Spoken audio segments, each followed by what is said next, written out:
Bismillahirrahmanirrahim. Alhamdulillahi rabbil alamin. Wassalatu wassalamu ala asyrafil mursalin Sayyidina wa maulana Muhammad wa ala alihi wa sahbihi ajma'in. Amma ba'd. Ibu-ibu, bapak-bapak dan saudara sekalian yang dimuliakan Allah Subhanahu wa taala. Alhamdulillah, kita panjatkan syukur kepada Allah Subhanahu wa taala yang atas limpahan rahmat dan nikmatnya kita semua bisa hadir di Masjid At-Taqwa ini pada sore hari ini dalam rangka mengaji menjelang buka. Alhamdulillah, hari ini kita sudah memasuki hari yang ke-22. Berarti insyaallah puasa kita tinggal 8 hari lagi. Kita mohon kepada Allah Subhanahu wa taala semoga seluruh rangkaian ibadah yang sudah kita lakukan di bulan puasa ini diterima oleh Allah Subhanahu wa taala dan kita tetap diberi kekuatan lahir dan batin untuk bisa menyelesaikan ibadah Ramadan kita dengan sebaik-baiknya sehingga nanti sampai berakhir bulan Ramadan dan memasuki Idul Fitri. Amin ya rabbal alamin.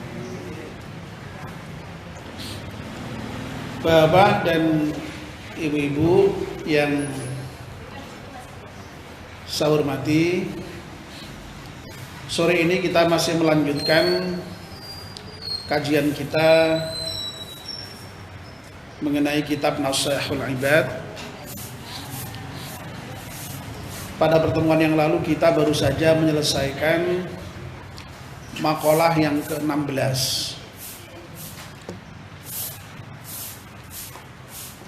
Sekarang kita masuk kepada makalah yang ke-17.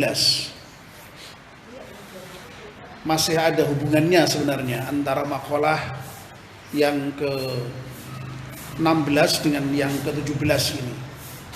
Pada mengingat kemarin pada makalah yang ke-16 dinyatakan annasyahwata tusayyirul muluka abidan, bahwa sesungguhnya syahwat itu bisa menjadikan raja menjadi budak, dan sebaliknya wasabru yusayyirul abida mulukan, dan kesabaran itu bisa menjadikan budak menjadi raja. Nah,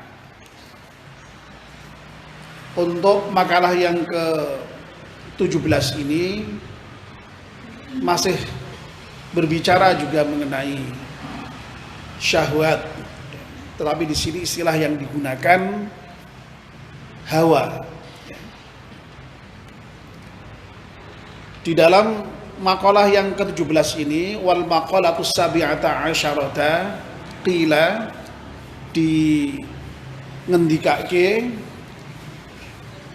dikatakan tuba liman kana aqluhu amiran wa hawahu asiran wa wailun liman kana hawahu amiran wa aqluhu asiran. Beruntung sekali orang-orang yang menjadikan akalnya itu sebagai pemimpin, sebagai panglima, dan hawa nafsunya sebagai tawanan. Sebaliknya, sungguh celaka orang yang menjadikan hawa nafsunya sebagai panglima dan akalnya justru sebagai tawanan. Jadi ada dua hal di sini yang disebutkan karena memang yang kita bahas ini masih merupakan bagian yang pertama, yaitu bagian nasihat yang berisi dua nasihat, ya, thunai. Ya. Bapak dan ibu-ibu serta saudara sekalian yang dimuliakan Allah Subhanahu wa taala,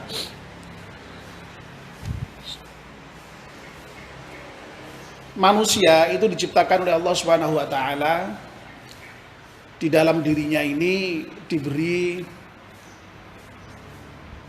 bekal atau modal atau alat yang bernama akal. Akal ini merupakan salah satu bentuk hidayah yang diberikan oleh Allah Subhanahu wa taala. Karena akal ini merupakan hidayah, maka akal itu ya fungsinya untuk bisa memahami sesuatu, mengetahui sesuatu, membedakan sesuatu. Itu di antara fungsi akal. Dan sebenarnya sebagaimana dulu pernah saya sampaikan ketika kita berbicara mengenai hidayah, kalau kita berbicara mengenai hidayah itu sebenarnya tidak hanya agama hidayah itu. Hidayah itu yang Allah berikan kepada kita bentuknya bermacam-macam. Dari mulai yang paling sederhana, yaitu hidayah instinktif. Insting itu sebenarnya hidayah dari Allah juga. Lalu indra itu juga hidayah dari Allah, karena dengan indra itu kita mengetahui, bisa tahu panas, dingin, siang, malam, ya. Indah, tidak indah, tinggi, rendah, itu dengan indera kita itu kita tahu. Lalu lebih tinggi lagi hidayah itu Allah berikan hidayah al-aqli, hidayah akal. Dengan akal pula manusia juga bisa mengetahui sesuatu, membedakan sesuatu. Yang itu tidak bisa diketahui dengan indera. Makanya yang namanya akal ini sangat penting kedudukannya di dalam agama kita, agama Islam, sehingga dalam banyak ayat Al-Quran kita diperintahkan untuk menggunakan akal kita itu di dalam memahami banyak hal. Sehingga banyak sekali itu ayat-ayat yang menyatakan afala ta'qilun, apakah engkau tidak menggunakan akalmu, ya. Ini menunjukkan betapa yang namanya akal itu sangat penting kedudukannya dalam agama. Bahkan sampai orang itu kalau seandainya tidak punya akal, tidak diwajibkan itu untuk melaksanakan perintah-perintah agama. Salah satu syarat wajibnya orang melaksanakan perintah-perintah agama itu ya karena berakal. Wajibnya sholat ya karena kita berakal. Kalau kita nggak berakal, kita masih bayi, masih kecil, atau kita maaf ya sedang begini begitu ya, nggak wajib karena nggak punya akal. Nah itu menunjukkan betapa pentingnya akal itu. Termasuk kita berpuasa ini salah satu syarat wajibnya itu ya orang yang berakal. Kalau tidak berakal tidak diwajibkan untuk puasa kita. Nah ini gimana? Oh tidak wajib. Ya. Makanya kalau ingin tidak kena kewajiban itu ya tinggal milih ya toh. Kecil terus ya toh. Atau tidur terus, tidak bangun-bangun, ya. Atau gila terus, ya itu ya, itu ya.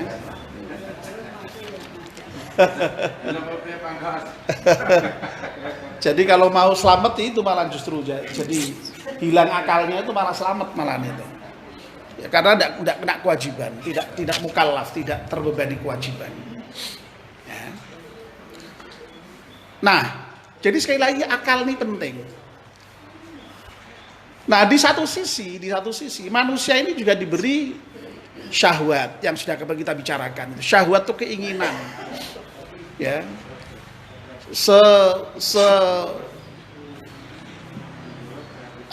Kata bahasa Arab yang hampir sama dengan maknanya syahwat itu ya hawa ini. Hawa itu ya keinginan. Ya. Al-mail, kecondongan, kecenderungan, al-hub, kecintaan. Ya. Bahkan malahan ada makna yang lain dari hawa itu yang kemarin sudah saya sampaikan ketika berbicara di makalah yang nomor 16 itu saqata min uluwin, jatuh dari tempat yang tinggi. Makanya kemarin sudah kita bicarakan ya, kalau orang itu menuruti hawa nafsunya bisa-bisa jadi jatuh dari tempat yang terhormat ke tempat yang sangat hina, sangat rendah itu. Karena apa ya? Karena hawa nafsu itu, hawa dan syahwatnya itu. Nah, persoalannya bukan tidak boleh kita itu tidak punya syahwat ya. Berkali-kali kita sampaikan syahwat itu penting, hawa itu penting, tetapi bukan kok kemudian lalu dibiarkan ya, lalu diumbar sak karpe dewe gitu ndak ya. Nah, mestinya hawa itu ya ini tadi yang di ngendikake di dalam makalah ini. Mestinya ya, akal itu harusnya menjadi amir, menjadi pemimpin, menjadi panglima. Ya. Akal inilah yang memberikan pertimbangan-pertimbangan ya, yang baik tentu saja. Ya. Nah, sehingga kemudian lalu syahwatnya, lalu hawanya itu bisa dikendalikan, ditawan. Ditawan itu kan wong tawanan ini ya, tawanan itu kan berarti kan ya dibatasi ya, tidak boleh bergerak sak maunya sendiri, tidak boleh wong tawanan kok, ya. Diborgol ya toh, diborgol, ya, tidak kok kemudian lalu mau apa saja, ya. Senang wanita boleh, ya boleh, senang wanita itu boleh, tapi dinikah, gitu loh ya, itu namanya mengendalikan ya syahwat. Tidak kok lalu kemudian seperti ayam ya. Begitu seneng langsung tabrak ya. Lari sisan ya tahu, tabrak lari ya. Tidak begitu ya. Seneng harta boleh, tapi dengan bekerja. Ya, tidak mencuri, tidak korupsi, tidak menipu. Ya. Itu boleh, seneng boleh ya. Wong ayat Al-Quran sudah menyatakan yang kemarin sudah kita bicarakan itu ya. Zuyyina lin-nasi hubbus syahwat minan nisa wal banin wal qanatir muqantarati, itu sudah lengkap, itu boleh sebenarnya orang itu senang itu. Tetapi persoalannya mestinya itu ditawan, mestinya itu dikendalikan. Lah yang mengendalikan apa? Akalnya. Akallah yang memberikan pertimbangan-pertimbangan yang matang ya, yang baik itu. Ya. Misalnya ya senang wanita ya akal kan bermain ya, tahu ada petunjuk, ada ajaran ya. Akal kalau misalnya berfungsi dengan baik sempurna, akal ini bisa memberikan pertimbangan-pertimbangan yang baik ya. Jangan kemudian tadi main asal tabrak karena apa, ada konsekuensinya begini. Kalau sampai begini nanti akan begini. Oh, itu akal memberikan pertimbangan itu. Tapi persoalannya kadang-kadang nak hawa kuwi lagi mau ora terkendali ya. Yang namanya akal itu lalu nggak dianggap sebagai pimpinan, nggak berfungsi sebagai pemimpin ya. Justru malah akalnya itu ya disingkirkan begitu saja, lalu hawa nafsunya ini yang kemudian wes pokoke wong aku seneng ya wes tak tabrak gitu aja. Nah, kalau sudah begitu betul nanti akhirnya akibatnya Masya Allah ya. Ya. Misalnya lalu kemudian Masya Allah ya hamil di luar nikah, waduh ya, kemudian keluarganya menjadi malu dan segala macam.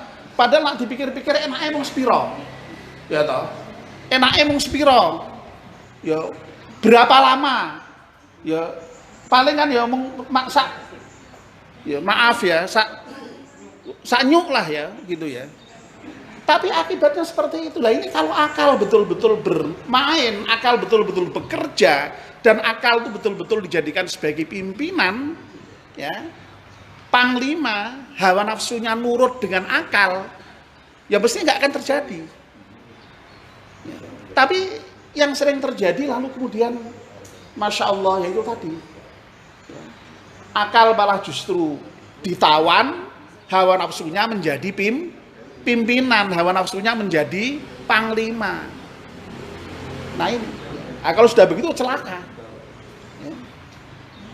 Bahkan celaka itu di sini, ya, wailun itu disebut dengan halakun syadid, ya. Kerusakan yang sangat rusak, ya. Sangat parah. Ya. Nah semuanya begitu, ya, semuanya begitu. Ya. Jadi mestinya yang namanya nafs hawa itu boleh keinginan-keinginan yang hanya memang diperbolehkan syarak. Ya. Nah yang tidak boleh itu yang di luar yang diperintahkan syarak atau yang diizinkan syarak itu. Ya. Jadi ukurannya berkali-kali saya katakan itu. Ya. Nah inilah ya Bapak dan ibu-ibu. Banyak contoh lain, ya, banyak contoh lain. Kalau tadi yang kita contohkan tadi wanita, ya. Contoh lainnya lagi apa? Ya, yang paling gampang ya harta. Ya. Orang itu dengan harta, ya, kalau nafsunya begitu saya pengen dapat harta, ya. Tapi mestinya akal ini kan kemudian memberikan pertimbangan. Oh boleh, tapi dengan catatan dengan cara yang diperbolehkan oleh agama. Jangan kemudian melanggar hal yang dilarang oleh agama, ya. Sebab kalau melanggar aturan, ya, sebenarnya tidak hanya aturan agama, termasuk aturan pemerintah juga, ya. Kalau ini sampai dilanggar, pasti ada akibat-akibatnya, dan akibat-akibat itu parah, menyakitkan, menghinakan seringkali. Tapi kalau orang sedang tadi, ya, hawa nafsunya tidak terkendali, itu lalu kemudian pertimbangan-pertimbangan akal itu tidak digunakan. Wes pokoknya aku kepengin dan ini harus, ya. Nah kalau sudah terjadi, Masya Allah, yang terjadi ya sama saja kan, ya. Kemudian akibatnya ya mencelakakan, ya. Paling yang namanya harta itu ya nikmatnya seberapa, ya. Tapi kemudian akibatnya Masya Allah, ya, lalu sampai kemudian masuk bui, ya. Ya. Ini naudzubillah min dzalik, sehingga kemudian lalu itu kalau konangan itu baru bui apa namanya dunia, belum lagi nanti bui di akhirat. Sebab yang namanya zina, yang namanya mencuri, yang namanya membunuh, ya, itu dalam Al-Quran disebutkan bahwa besok di akhirat akan disiksa dengan siksa yang sepedih-pedihnya, bahkan dihinakan dengan kehinaan yang sehina-hinanya, ya. Kalau dunia ya sudah hina sebenarnya, tetapi ya kadang-kadang orang itu ya apa namanya ingatannya itu tidak panjang, sehingga seringkali misalnya orang sudah pernah kena kasus sekalipun, itu baru berapa lama saja sudah lupa, ya, sudah seakan-akan tidak ada apa-apa lagi. Itu seringkali begitu, ya. Tapi kalau di akhirat, Masya Allah itu, ya. Jadi orang itu nanti diazab dengan azab Allah, wa yakhlut fihi muhana, ya. Dan akan kekal di akhirat dengan kehinaan itu, dengan sehina-hinanya, dihinakan betul oleh Allah Subhanahu wa taala. Nah, sehingga dengan demikian makanya ya agar supaya kita ini betul-betul menjadi orang yang bahagia, ya hendaknya kita ini betul-betul menjadikan tadi ya akal kita ini sebagai panglima. Hawa nafsu kita ini betul-betul kita jadikan tawanan. Hawa nafsu kita ini betul-betul kita kendalikan ya, dari kecenderungan-kecenderungan yang dilarang oleh agama. Ya. Ya, sebab bagaimanapun juga memang kalau dalam konsep Islam itu akal itu memang meskipun sudah luar biasa hebat, tetapi akal pun juga terbatas. Ya, makanya masih ada hidayah. Ya, tadi saya belum selesai bicara hidayah ya. Jadi ada hidayah insting, ada hidayah indra, ada hidayah akal.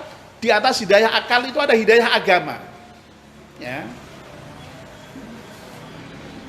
Hidayah agama pun juga masih belum cukup. Ya. Masih ada hidayah yang lebih tinggi di atas hidayah agama, yaitu hidayah at-taufiqi. Ya. Ya.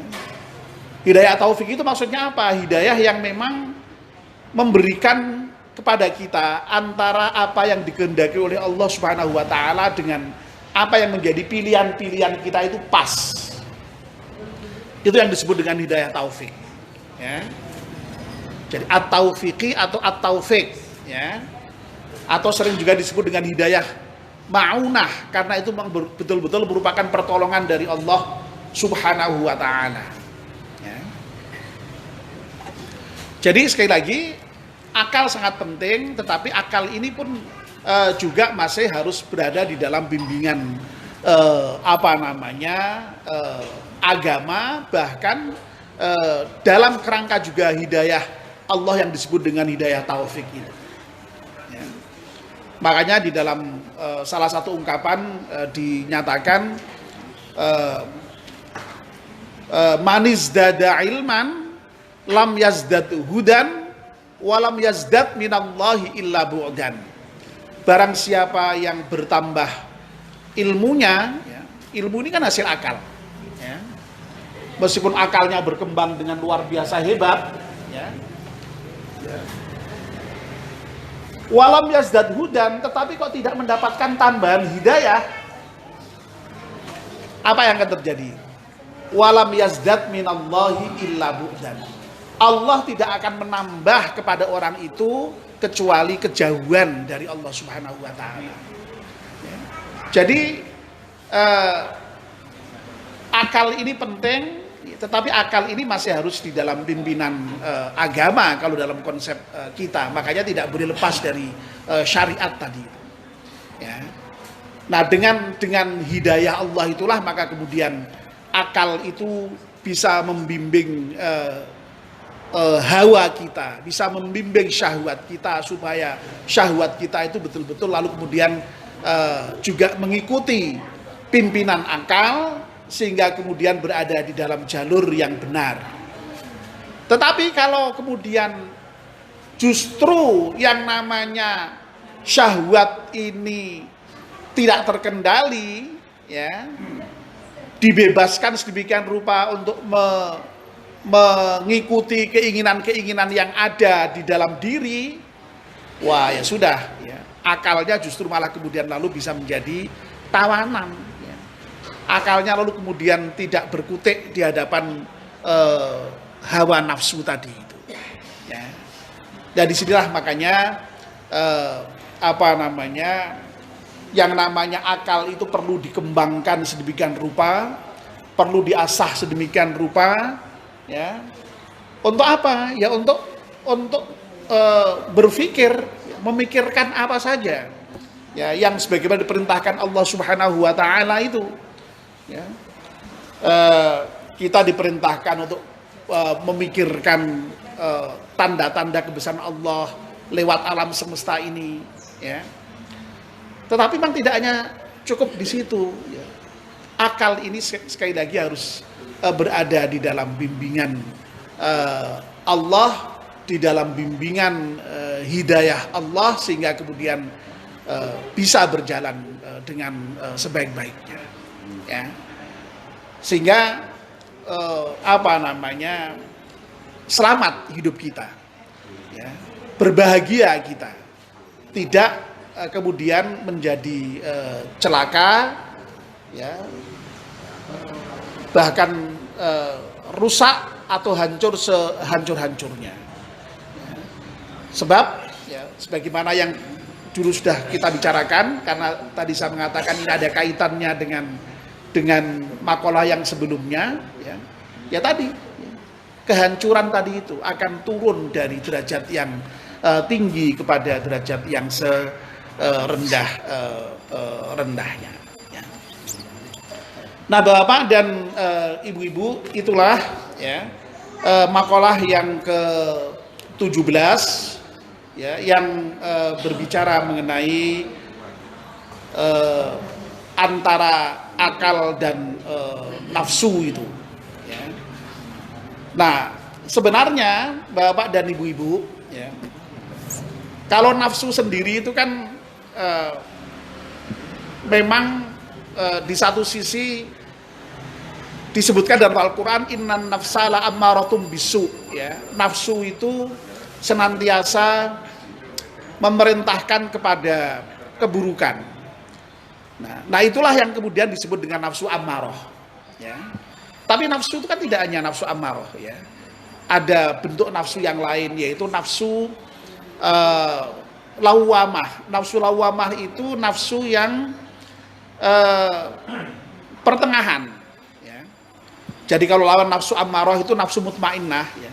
Kalau nafsu ammarah itu nafsu yang cenderung hanya untuk memerintahkan perbuatan buruk, tidak pernah ada baiknya sama sekali. Kalau nafsu mutmainnah sebaliknya, justru nafsu yang ajakannya itu keinginannya selalu kepada yang baik. Ya. Makanya disebut dengan nafsu yang tenang, nafsu mutmainnah. Nah, yang tengah-tengahnya itu nafsu lawamah, nafsu yang menyesal. Ya.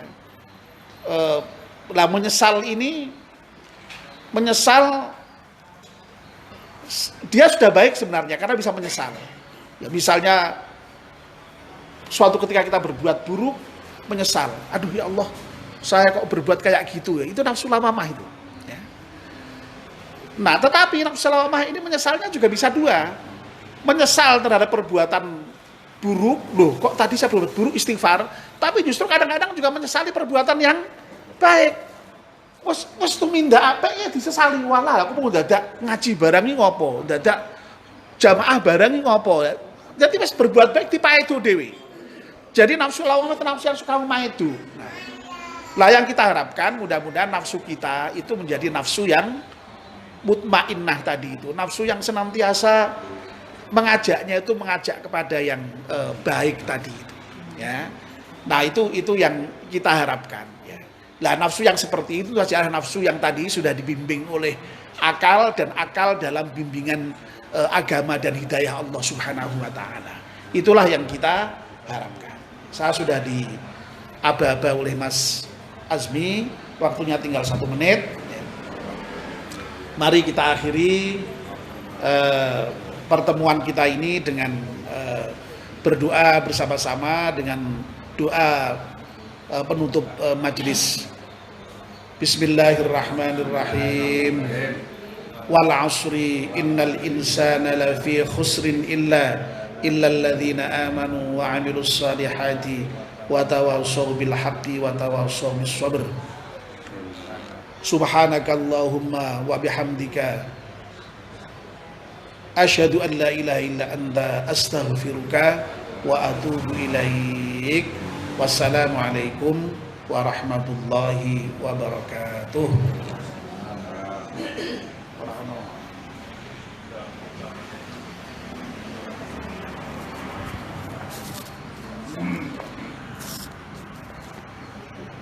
Oh, saya 1 menit.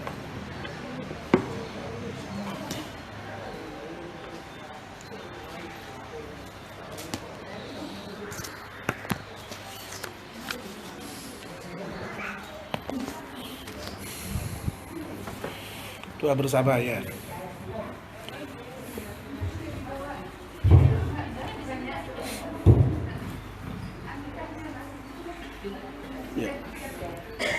Bismillahirrahmanirrahim. Allahumma laka sumtu wa bika amantu wa ala rizqika aftartu bi rahmatika ya arhamar rahimin.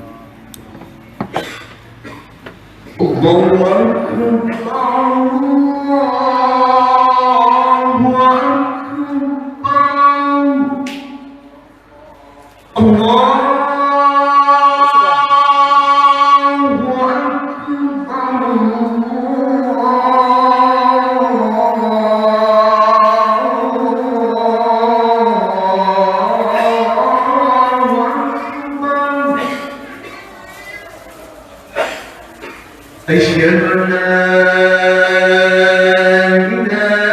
إله إلا الله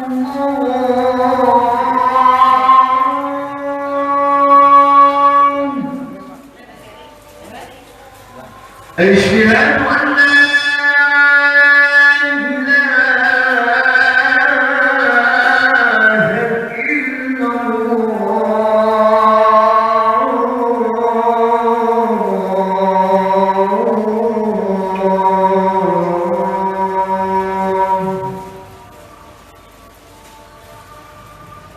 أشهد أن محمدا رسول الله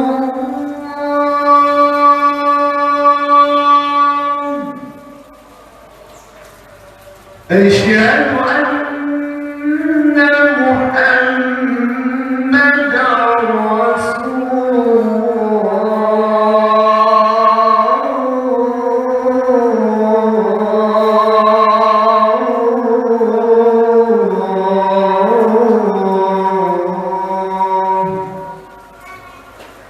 هيا على الصلاة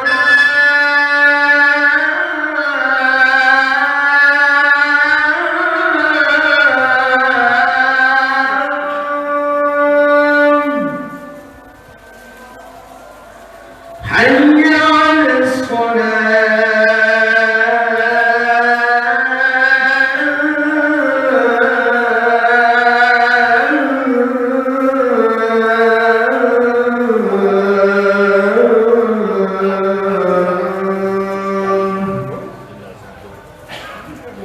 هيا على الفلاح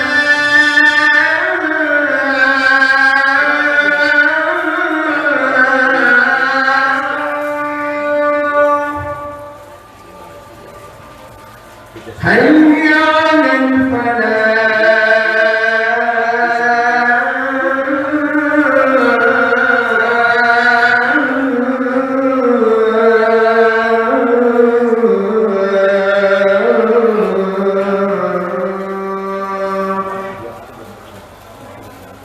الله أكبر الله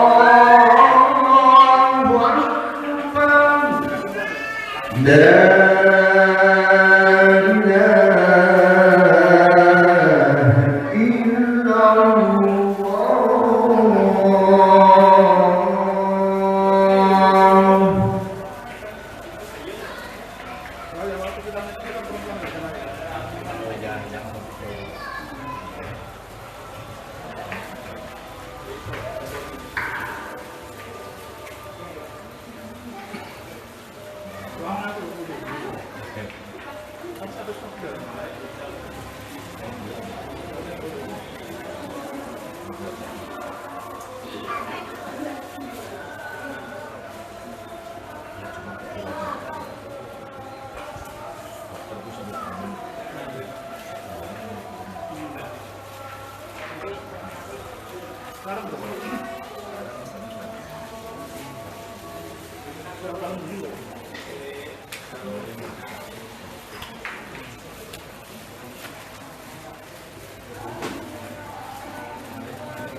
Ya, kadang-kadang kalau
mencapai keberhasilan yang didapat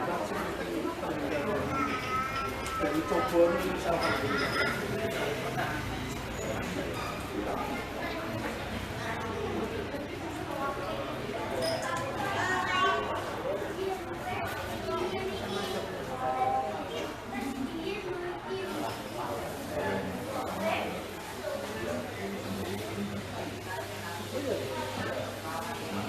oh menang